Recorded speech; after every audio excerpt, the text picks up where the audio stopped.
you know, where you're at. Well, that's why I appreciated the cover of your book, because please notice we have women of all different shapes, sizes. Obviously, culturally, things can be different for you, but it doesn't mean you can't be. That's what Brenda does. It's so damn brilliant.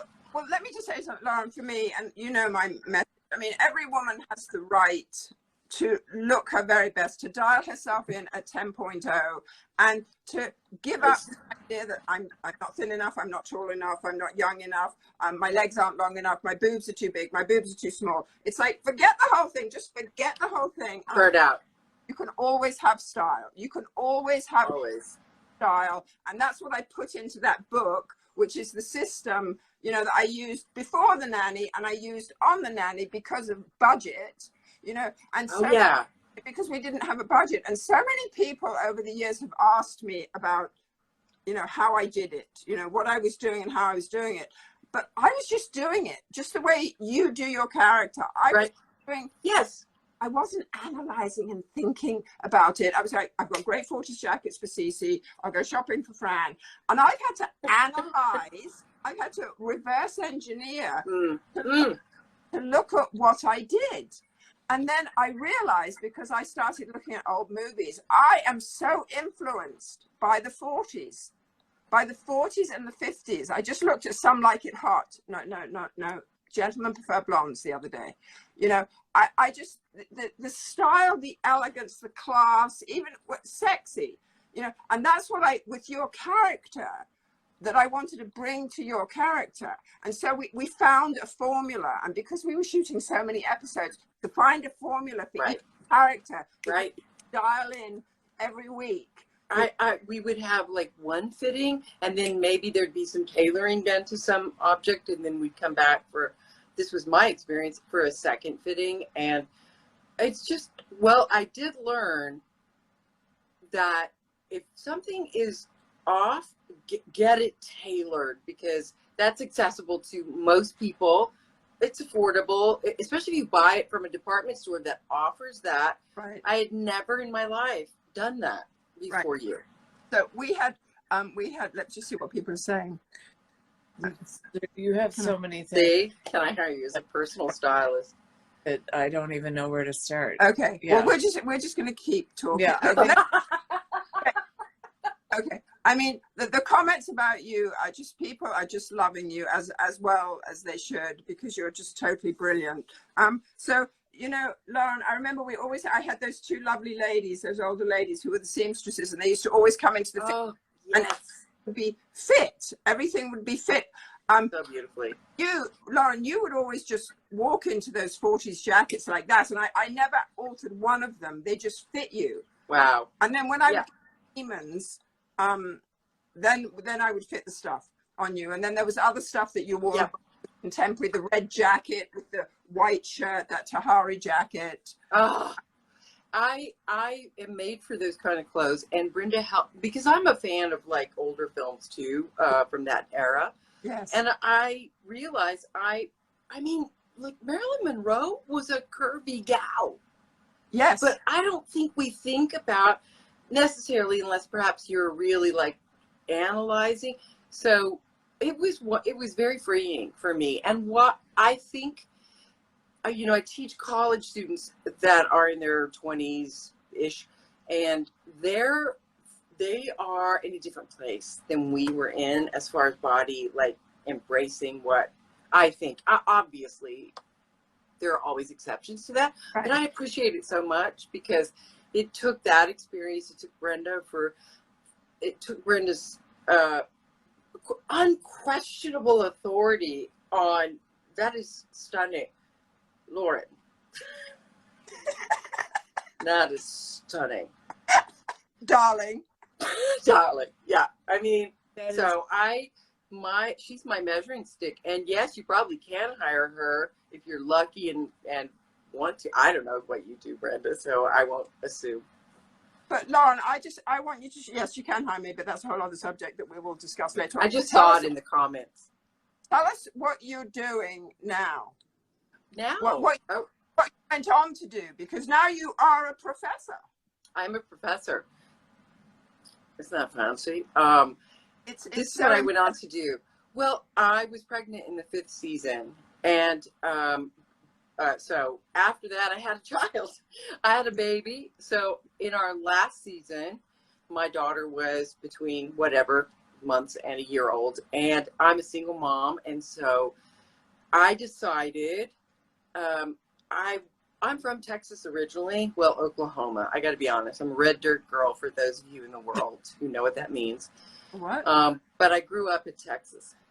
Right. I'll explain it later if you need me to. Okay. And so I have family in Austin, etc. And that's where, with my beautiful daughter, have you seen a picture of her lately, Brenda? Not lately, no. You showed me a while ago, but I know her. Yeah, so my daughter is stunning. And I hope she's watching because she wouldn't expect this. She's at work though. Anyway, I decided because I was 41, I think, when the show ended, maybe 40. Mm-hmm. And the way it was 30 years ago, you're, time's up a little bit unless you have an Oscar. Oh, God. Right? I mean, come on, let's be real. So I wasn't Jessica Lange. I didn't have an Oscar.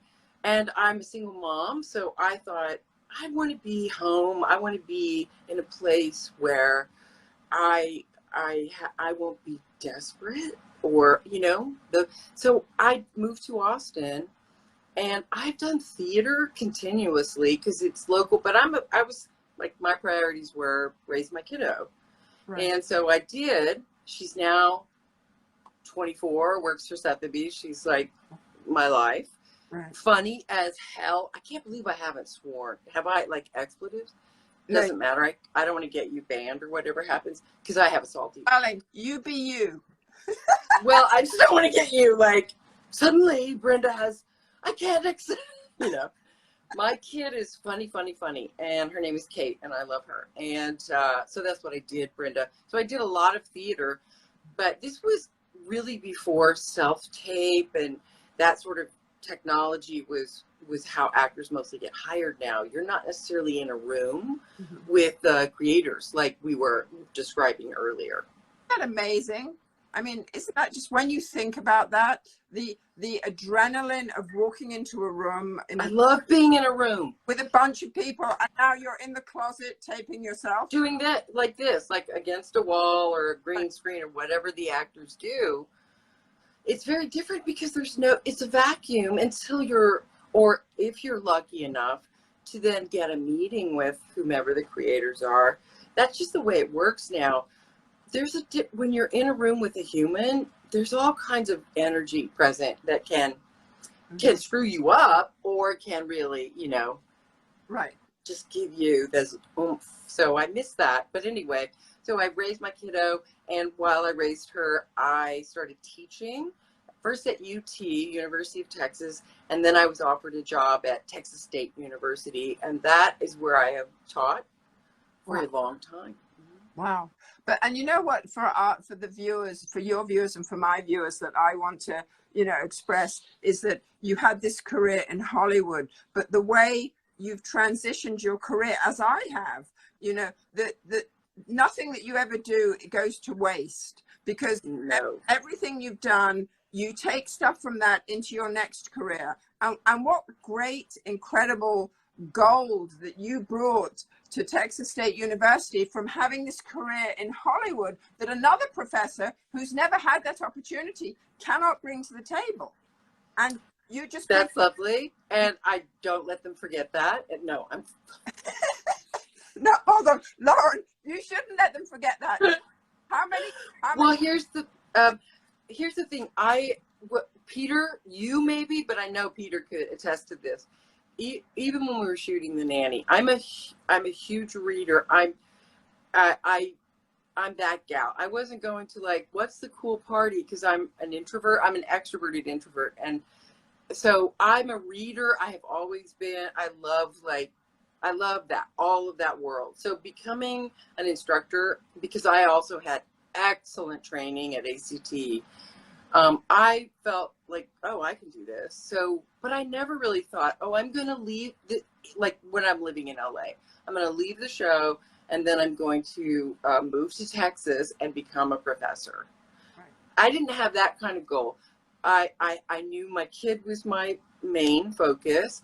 Right. And then, like some of the world that's in this room, I needed to support myself. You can't support yourself solely on residuals, even if you do a show as successful as The Nanny. Right.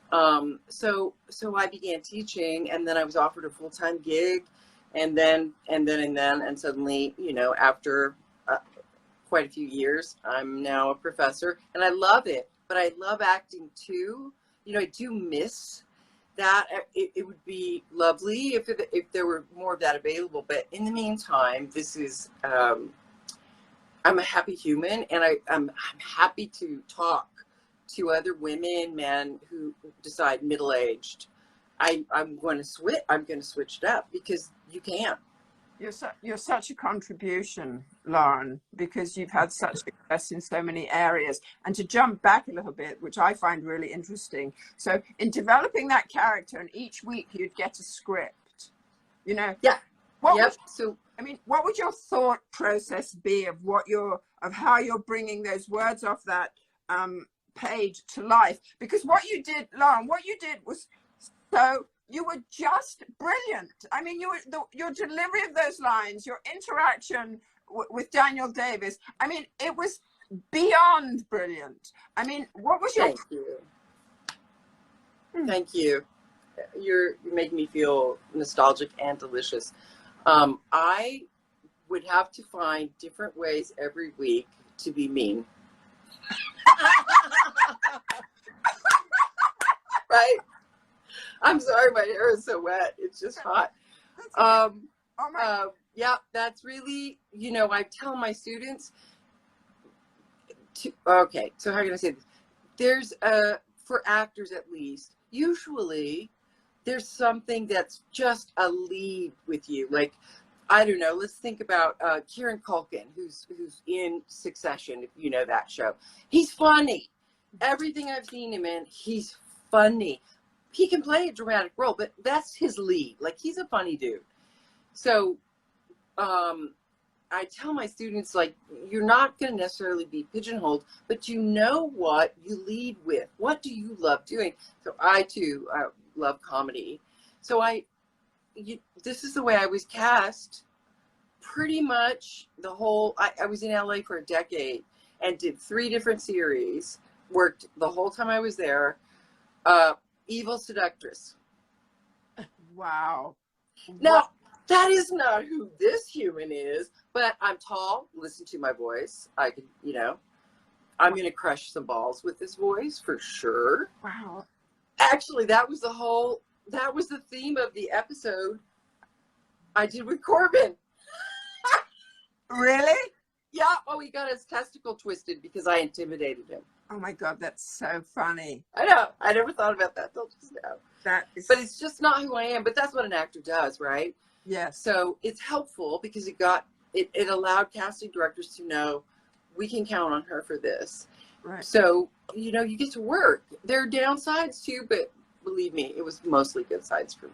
Oh my God, that's just, thank you so much for sharing that. It's so great to kind of, there's the image of an actor and your character, and then get inside the character with what you're sharing. It's like it's a whole different world. And then to jump around and come outside the character again, besides the wardrobe, you know, your hair was fantastic. Thank you. Who used to do your hair on the show? Do you mean on the show? Yes. Was it Doug Kirkpatrick? It was Doug, and he lives in Texas now too. It was Doug, and then I think he had another project. Oh, it starts with a K. Oh, I'm feeling bad because I know we follow each other. I'm just trying. She was terrific. It wasn't Terry. Was it Faye? Yes. Okay, it was Faye. But it was Doug first, and Doug and I had worked on a show previously, and then it was just one of those lovely things. You run into people, you know, that was great. And Rena Andrioli did my makeup. Yes, she's brilliant. She still works a lot. She's brilliant. Right. Anyway, yeah, so they're creatives too. Like it's a collaboration. It's not like I walk in and say, all right, everyone, darling, this is how I want my hair. It's, oh, and you know, I don't know if you can tell because of the light, but I'm fully gray now, which I love. Lauren, I didn't hear you. fully gray and gorgeous. It looks absolutely beautiful. I love it, and I'm so encouraging of women who decide. I obviously respect for whatever your choices are, but if it's because I don't think it makes me look old. No. I think it's just what it is, and I don't know. I see other women. I don't even think twice if they're all gray. I don't like make. I don't know. That's me though. Anyway, I encourage. I love. Yeah. Oh, do we need to do something? Peter just said something. Peter said to find a gorgeous woman who can do comedy brilliantly is so rare. So rare. Can you hear that, Lauren? Can you hear what Peter? I mean, I'm acting right now. Can you not? No. Thank you, Peter. Thank you, darling. Here. It's such a lovely thing to say. Thank you. Peter's saying to find a gorgeous woman who can do comedy brilliantly is so rare. So rare. And that's so lovely. And you were just, I mean, when we think about it, it's like I was out at Fran's last week, and we were actually reminiscing about how I met her. I met Fran on a short-lived series called Princesses, and we were kind of reminiscing about how the whole thing came together, and knowing, to quote Fran, that when they had shot the pilot, that they knew they had lightning in a bottle. Did they? I don't know. I mean, I love hearing that. When I say that, Lauren, it literally, a chill went through my whole body. Because when I looked at the pilot, which I haven't looked at for years and years and years, and I've started actually reviewing my own work in my Instagram posts. We're on HBO, in case people didn't know. Yes, HBO Max. Really was lightning in a bottle. When you look at that pilot, I mean, from the writing aspect, from the you know, directing aspect, the visual aspect, the clothes, it was incredible.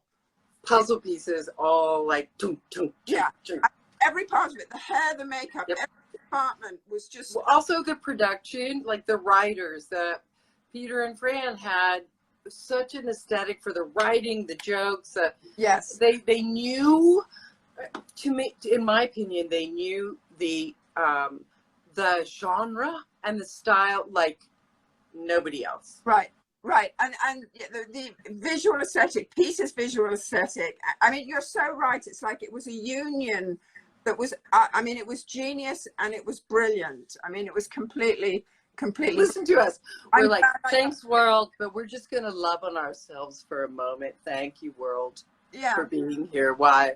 And you know what's great about it that I love, Lauren, is that 30 years later, it's still a hit. I agree.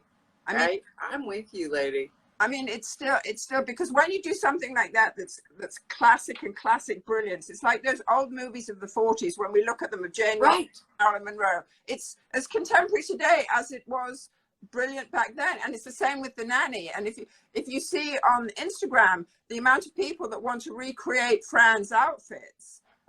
I'm actually on TikTok. Actually, I've done stuff with a couple of those people who are just emulating both her style and other things. They're just having a good time. Oh shoot, I've lost it. Go ahead. So many people are asking about you.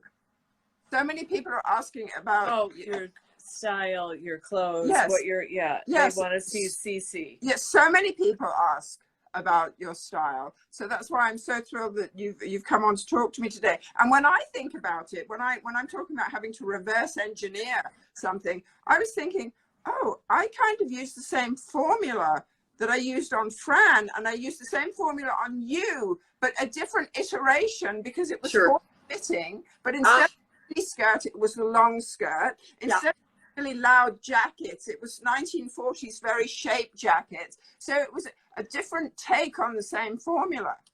It's like you're creating great dialogue. Stay with me here. Yes. because the identity that you're giving each of those characters that you're creating, all of them, Niles, Charlie, Maggie, I mean, every single one. It's the same way I think the writers thought about us. They knew, throw this to Niles and then Cece will have, it's the same creative process. I just don't think people think about it in the same way, but it really is. I mean, I love this. Peter, he just chimed in and he said, Lauren's the one who put have Cece give it back to him. So it would be more of a ping pong match. can you hear that? Wait, say it again, please. So Peter's saying Lauren was the one who pushed us to have Cece give it back to Niles, so it would be more of a ping pong match. I did see that. I did have a meeting and they were receptive and listened. I didn't know, you can only advocate, but you know what you're grateful for, Lauren? It's like you brought your brilliance and I brought my brilliance, even if we do say so ourselves. But Peter and Fran, they picked up what we were putting down, Yeah, for sure. Up what we were putting down and went with it, because they had made such expert choices, even if I do say so on behalf of all of us, the choices that we were a team, a match made in style, writing, directing, lighting, set heaven. So it's just let me just say that's why they were brilliant producer writers, because not all producer writers are willing to share in collaboration. It's intimidating, or they feel I don't know what they feel, right? It's not a common thing. I have experienced both, that people who are like, this way I want it done, I don't need to hear from you. And that was never the way Peter, Fran, the other writers. In fact, I just think they were so brilliant to invite, like, okay, be me. Let me see it 3 different ways. Right. The joy of that. It's so great. And someone's just saying, so many of us were Cece's style versus Fran's. So that's what I'm talking about. Yes. Want your style, and someone else is saying something else. There's lots of comments. Oh, you have so many comments. I don't know if Alex Stern is so happy to have stumbled on the live stream. Hello from me, Rob and Prue and Haley. My God! Oh my God! What? What is it? Hold on. Alex Sternan is saying, of course, who's so happy to have stumbled. I'm going to start crying. So many of us have stumbled on this live stream. Hello from me, Rob and Prue and Haley. So Rob and Prue were co-producers on the show. Yes. Alex is their son and Haley was their daughter. And again, I'm so glad that you've come on. And I just want to say, Alex works at Universal, or did. I follow you, Alex. So I know that you're in the business. I'm not sure. I think Haley, last I saw, was like doing Scholastic stuff. Rob and Prue, I follow. Right. So even if I don't speak to everyone, Peter and I have spoken. It never feels like, so much time is gone by. I feel comfortable with. I came with you to see Fran shooting stuff when I was last in LA, and now she's the president of our union. Like, people are reinventing themselves. You with your book and the things. Yes. Right. Yeah. What's the name of your book? My book. The name of my book is called The Silhouette Solution. Just saying. Just saying. I haven't said it. The Silhouette Solution, and you can get it where all books are sold and on Amazon. So, and also, if you send me a link, I'll put that on my. No. I'll talk about it and put it on my various things. Okay. So we've been talking for an hour. Can you believe it? Wow. So someone just said that you and I should do an empowerment/comedy podcast, exactly. Which is hysterical. I know. That would be fun. Yeah, that's fine. So Lauren, can you, in kind of closing, can you share some parting words with our audience? Because I can't. I started, obviously, okay, I want to imitate you again, but I won't. I'm going to work that out, though. I'm going to have a whole character. Got to. I started by, I don't know if you can see it, my tattoo which my daughter at 18 came to me and said, can we get matching tattoos? Which, you know, it was very exciting to me that she felt, I don't know, I love her so much. And so my tattoo says, all was well. And I said I would ask you that if you knew. No one, some people in the world here might know. It's the very, very, very last line of the Harry Potter book series. And that was really important to my daughter Kate and me in different ways. But it's about life for me too, because I've had so many brilliant relationships. I'm gonna cry, with collaborators like you, like Peter, everyone on the show. And I've also been at places where I didn't know what the next step was. And that's really frightening. I imagine a lot of people here can relate to that. And then, you know, single mom, not suddenly, years of work I'm a professor. And I had no clue when we shot our last show that was what was going to be down the road for me. And all is well. And so, I don't know, I'm getting all preachy and kind of woo-woo now, but. No, you're not, Lauren, you're not getting all preachy and woo-woo. It's like you've had a journey. I mean, you've had a journey of ups and downs and ins and outs and round corners that you weren't expecting. And you know, you've lived a life. And So that's why I just want to offer that to you, not to you, because you've already done it, but I mean, you're doing it and able to articulate. But people who feel stuck, people midlife who think, I want to do something different, even someone like the two of us who have been ostensibly very, very successful in a business that, like, I think people would be like, why are you leaving? But all of us have evolving needs. And so, or we have responsibilities that aren't necessarily glamorous. People take care of their parents. People raise children alone, whatever. Right. And I'm just here to say, you might imagine that people who have a different profile than you don't also embrace and suffer, but we do. And I just want to encourage. That's all. Those are my parting words, darling. You know, Lauren, I want to say thank you for being real. I mean, I really, it actually moves me. You had to one-up me.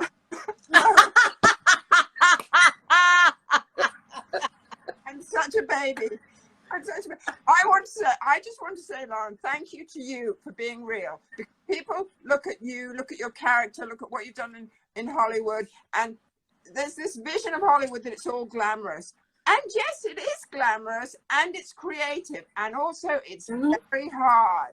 Okay. And we all put up this front of like everything, especially with social media, like everything's great. Well, everything isn't always great, you know, and for you to share, you know, your journey and to come out, to keep constantly coming out, you know, on top, you know, and being able to share that, to be a contribution to others. And I appreciate you for all that you've given to the entertainment business, you know, and now the contribution you're being to young people who are starting out, who want the career that you've had, and you're contributing to them.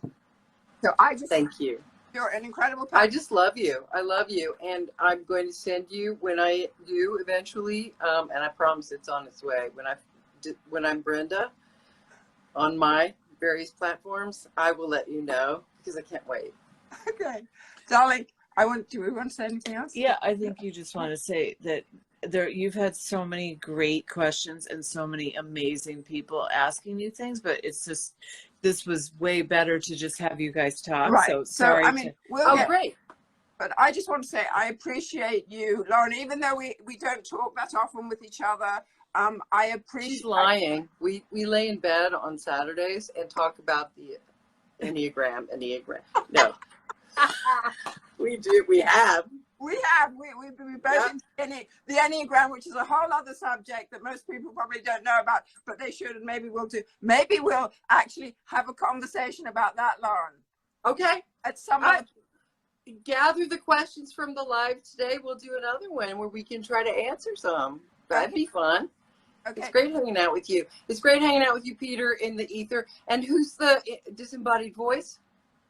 Oh, this is, can you come around, please? Oh my God. This is my friend and publicist and dear friend, and this is, hold I on, love she hates going on camera. I already love you. Thank you. I just wanted to thank you for your help and the things you said. Thank you. Fabulous. So I've heard so many amazing things about you. So I'm so glad that I got to be here while you were chatting. Did you notice that I'm getting close? Because it's like I want to get up close. It's like makes absolutely no sense.